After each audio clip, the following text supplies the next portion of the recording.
We have an irreverent Wednesday night Bible study that I absolutely adore.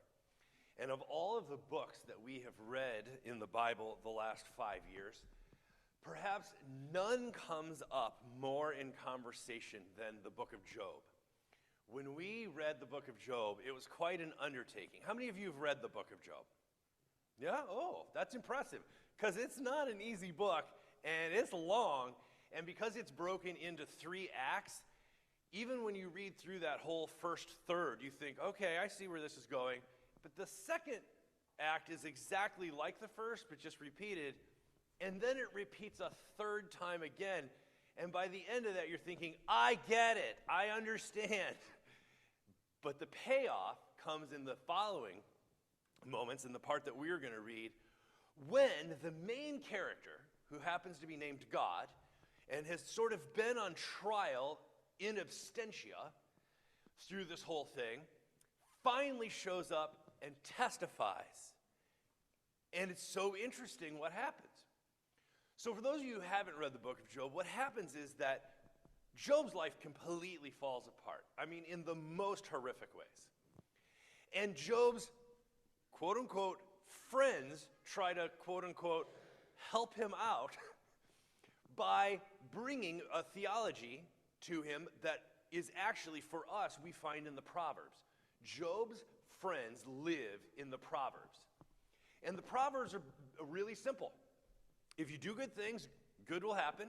If you do bad things, bad will happen. If you're a good person, good. If you're a bad person, bad.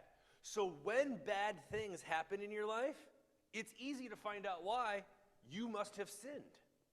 You must have a character flaw. You would be the problem, right? Why else would God do this to you, right? That's the world of Job's friends. They live in the world of the Proverbs. Some of you know people who still live in that world. And so it's an interesting read because Job causes them a real problem in that he is an anomaly, in that he was an upright man who lived uprightly, and yet bad things happen. So whenever they, in their trying to make the case to him, when they bring their case and put it in front of him, he says, yeah, but that doesn't apply to me. All right? And so this goes on and on and on. I think it gets really, after a while, it's really repetitive.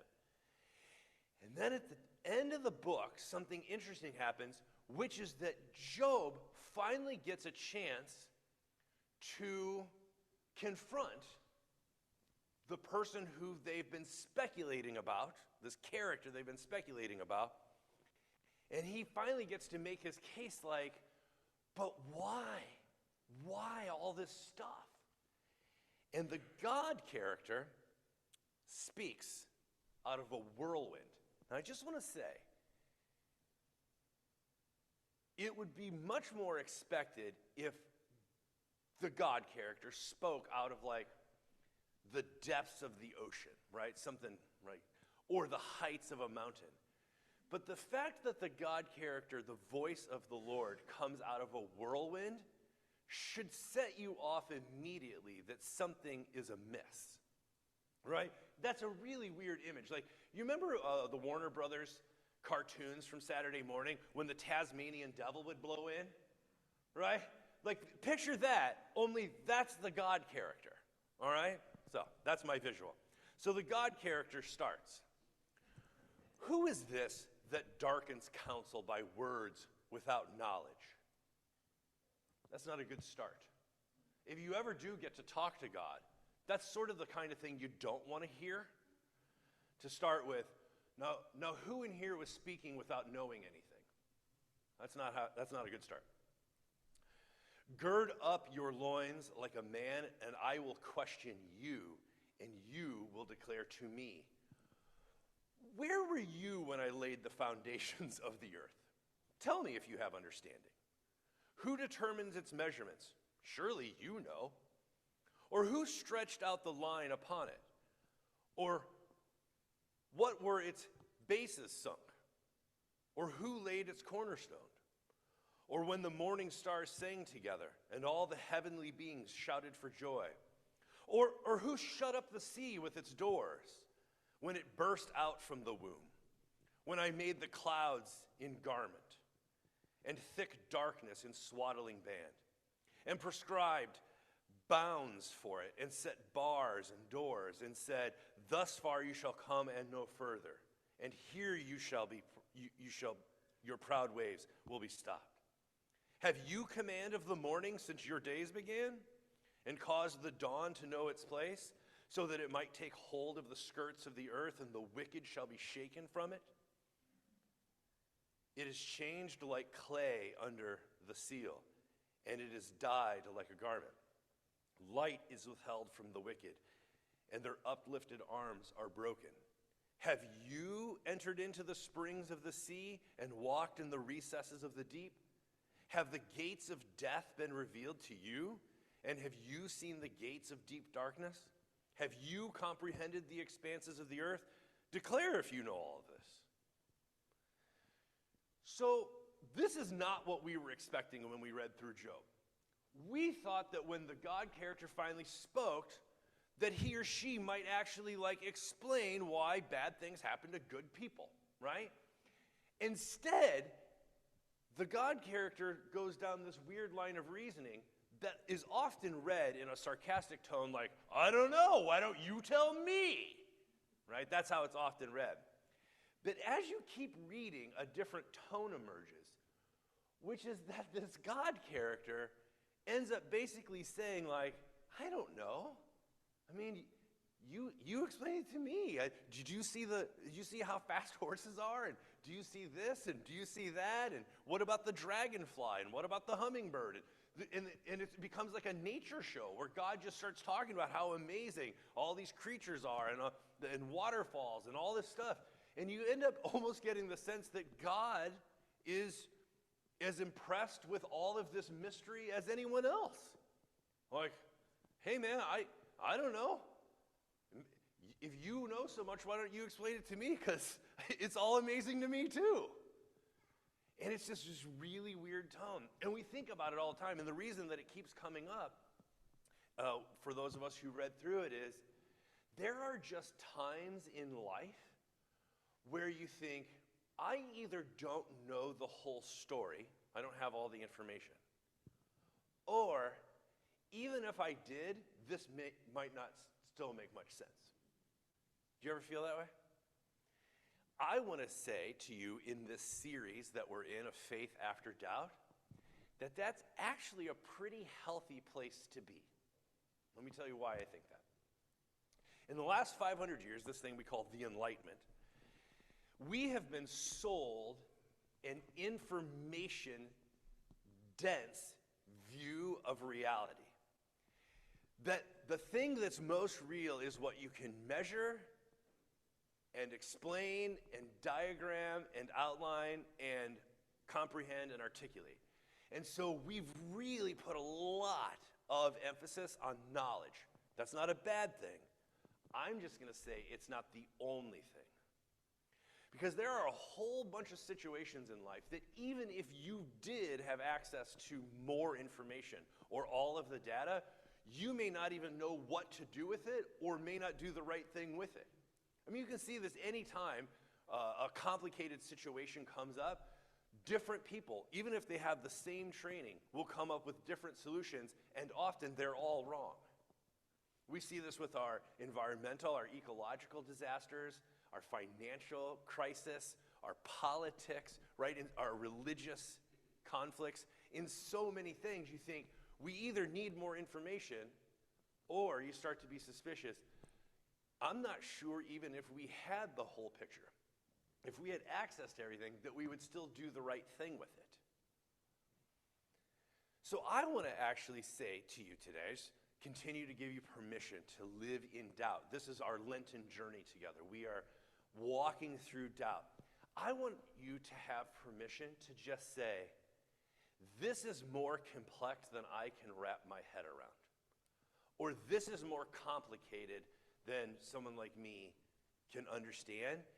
And for that to be a healthy thing, not a dismissive thing where you then resign and throw up your hands and say, so I guess I'm going to give up, right? But to actually embrace it, to say, I don't have all the information, and I'm okay with that. for that to be a tool in your kit that you are comfortable with. I don't have all the information, and I'm okay with that. For now, right? I'll just give you two little examples. I have a friend here, Steve, today. I rarely name people from the congregation, but I just want to say, Steve, welcome. I'm glad that you're here today.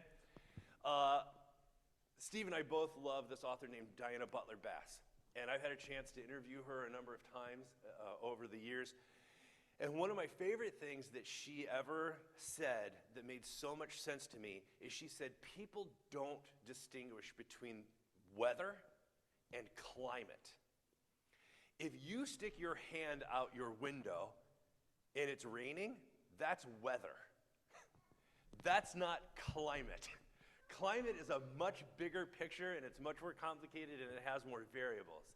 And people, when they don't distinguish between these two things, they often get confused because they think the weather where they are is the climate everywhere.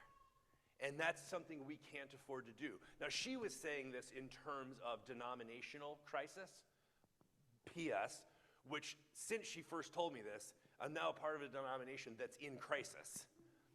But you may say, yeah, but I mean, we're in Portland, and we're so open-minded, and we're a reconciling church, right? That's weather. But if you watch the news or if you talk to friends and family in different parts of the country, they'll tell you that's not what's being reported to us, is that everything is honky-dory.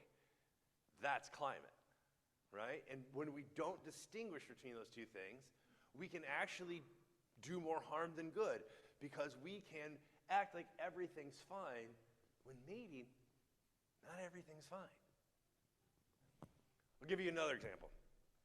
I so often hear people just offhandedly say something like, and 50% of the country voted for that guy. And I've actually taken to saying, au contraire, mon frère, a quarter of the country voted for that guy. Because more than 50% of the people who were eligible to vote didn't.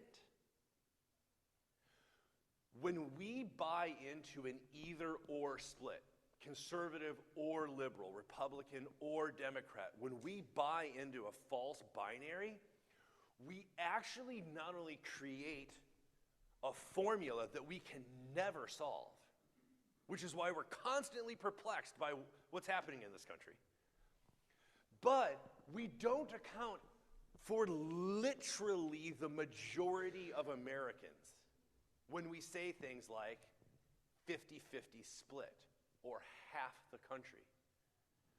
We don't account for the fact that more than half of eligible citizens are out there waiting for a case to be made that is compelling enough to kick them into action. And when we think, well, it's 50-50 split, like we sort of have this resignation, like, what are you going to do? And because we allow that binary to be sold to us, and they do it in little ways. For instance, have you ever noticed, if you're watching the news, when they go to the split screen, right? Every time they go to the split screen, it's 50-50, right? So this person believes this, and in an opposing view, this person believes this.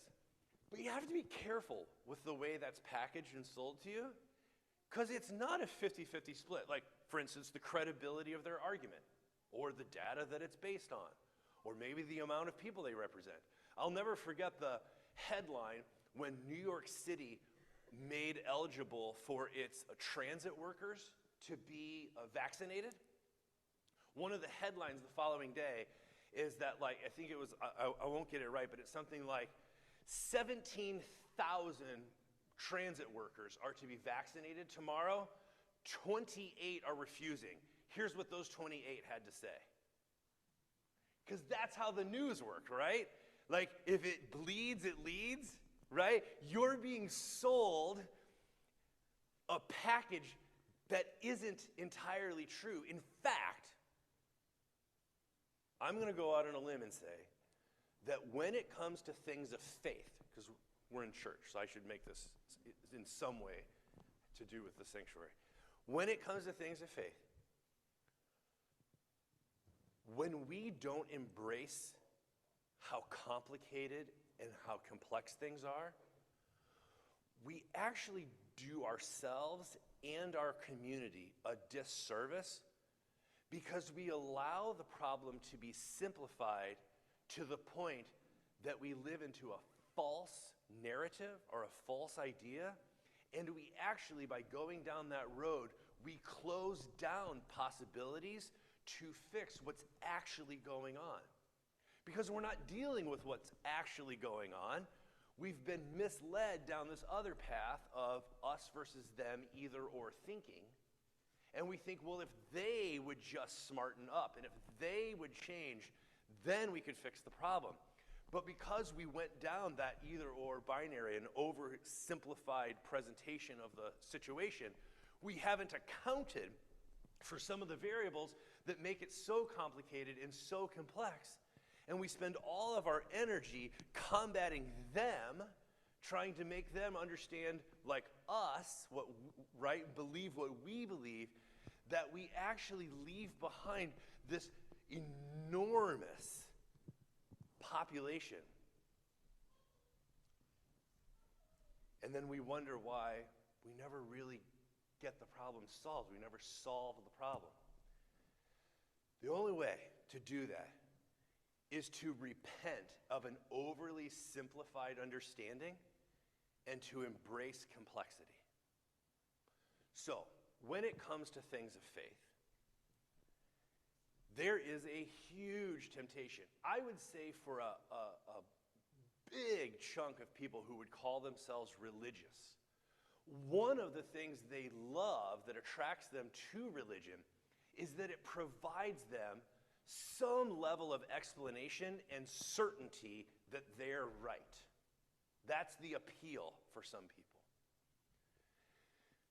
We happen to be in a unique environment here where we've created a culture where we don't think we're right, but we're pretty sure they're not right, right?